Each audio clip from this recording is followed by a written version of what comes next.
दोस्तों, आज की गौतम बुद्ध कहानी के माध्यम से हम आपको बताएंगे कि बुद्ध के नजरिए से हमारे जीवन का मूल्य क्या है। हम में से बहुत से लोग अपनी जिंदगी की कीमत नहीं समझते और ऐसी चीजों में अपनी जिंदगी बर्बाद कर देते हैं जिससे हमें ही नुकसान होता है। कुछ लोग शराब के पीछे, कुछ लड़कियों के पीछे और कुछ पैसों के पीछे अपना पूरा जीवन बर्बाद कर देते हैं। आज की बुद्ध कथा के माध्यम से आपको पता चलेगा कि हमारा जीवन कितना अनमोल है और हमें अपना यह अनमोल जीवन कैसे जीना चाहिए। एक समय की बात है, गौतम बुद्ध अपने शिष्यों को जीवन से जुड़ी अच्छी और बुरी बातों का ज्ञान दे रहे थे। सभी शिष्य बड़े ध्यान से उनकी बात सुन रहे थे। उन सभी में एक शिष्य ऐसा भी था जिसे प्रश्न पूछने की आदत थी। वह उठकर गौतम बुद्ध के पास गया और उनसे बोला, आप हमें जीवन के बारे में जो कुछ भी सिखा रहे हैं उसका क्या फायदा, क्योंकि हम में से कई बच्चे तो यह भी नहीं जानते कि हमारे जीवन का मूल्य क्या है और यह जीवन कितना कीमती है हमारे लिए। पहले कृपया हमें बताएं कि इस जीवन का मूल्य क्या है। बुद्ध ने अपने शिष्य की बात सुनकर अपने कमरे में जाकर पत्थर का एक चमकता हुआ टुकड़ा ले आया। मैं तुम्हें इस जीवन का मूल्य तब बताऊंगा जब तुम्हें इस पत्थर का सही मूल्य पता चलेगा, उन्होंने कहा और टुकड़ा अपने शिष्य को दे दिया।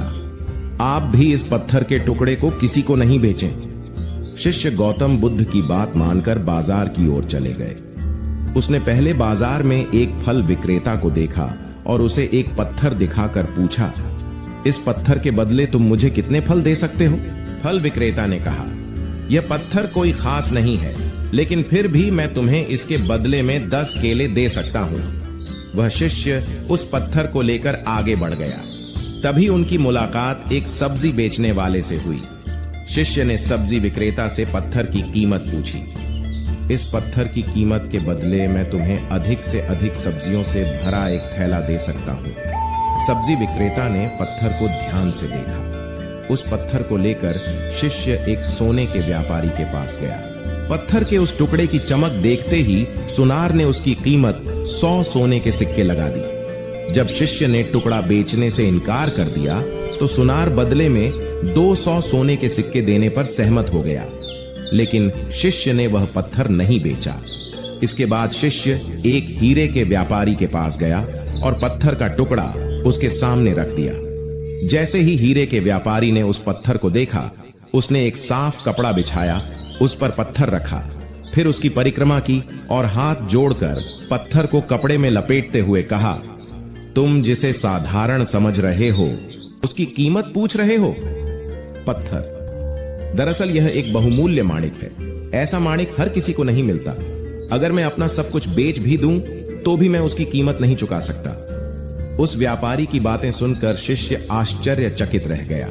वह भागता हुआ सीधा बुद्ध के पास आया और बाजार में जो कुछ भी हुआ उसे बताया। उसकी आश्चर्यचकित बातें सुनकर गौतम बुद्ध बोले, तुम्हारे प्रश्न का उत्तर इस माणिक के मूल्य में ही छिपा है। हमारा जीवन भी एक माणिक है। माणिक की तरह यह भी अनमोल है, लेकिन हम इस बात को हमेशा नजरअंदाज कर देते हैं और अपने जीवन की कीमत नहीं समझते हैं। हम दूसरों को देखकर और उनके जैसा जीने की कोशिश करके अपने जीवन का मूल्य कम कर देते हैं। हम सोचते हैं कि हमारे जीवन का मूल्य वही है जो दूसरे हमें बताते हैं, लेकिन हमेशा याद रखें कि दूसरा व्यक्ति आपको अपनी स्थिति, बुद्धि और समझ के अनुसार महत्व देता है। जीवन केवल एक बार मिलता है, इसलिए इसे बर्बाद मत करो। अपने जीवन को उतना ही मूल्यवान समझें जितना आप अपने बैंक में मौजूद पैसों को मानते हैं। आज के समय में लोग प्यार, पैसा और दिखावा जैसी चीजों को अपनी जान से भी ज्यादा कीमती मानते हैं। लोग प्यार की वजह से आत्महत्या कर लेते हैं। पैसे के नाम पर वो ऐसे काम करने लगते हैं जिससे उनकी जिंदगी बर्बाद हो जाती है। नाम कमाने के नाम पर वो गलत काम करने लगते हैं। हमेशा याद रखें कि दिखावा करना जरूरी नहीं है। प्यार दोबारा पाया जा सकता है, पैसा दोबारा कमाया जा सकता है, लेकिन जिंदगी दोबारा नहीं पाई जा सकती। इसलिए अपना अनमोल जीवन अच्छे से जिएं, हर सेकंड का आनंद लें। कभी यह मत सोचो कि तुम इस दुनिया में किसी काम के नहीं हो यह कभी मत सोचो कि तुम्हारा जीवन निरर्थक है, तुम्हारे होने या न होने से कोई फर्क नहीं पड़ता। जब भी आपके मन में ऐसे नकारात्मक विचार आएं, तो बस खुद को याद दिलाएं कि जीवन एक रत्न है और यह अमूल्य है। तो फ्रेंड्स, कहानी और वीडियो अच्छी लगी हो तो प्लीज वीडियो को लाइक, शेयर एंड कमेंट जरूर कीजिएगा और इसी प्रकार का ज्ञान से रिलेटेड वीडियोस देखने के लिए चैनल को सब्सक्राइब जरूर कीजिएगा।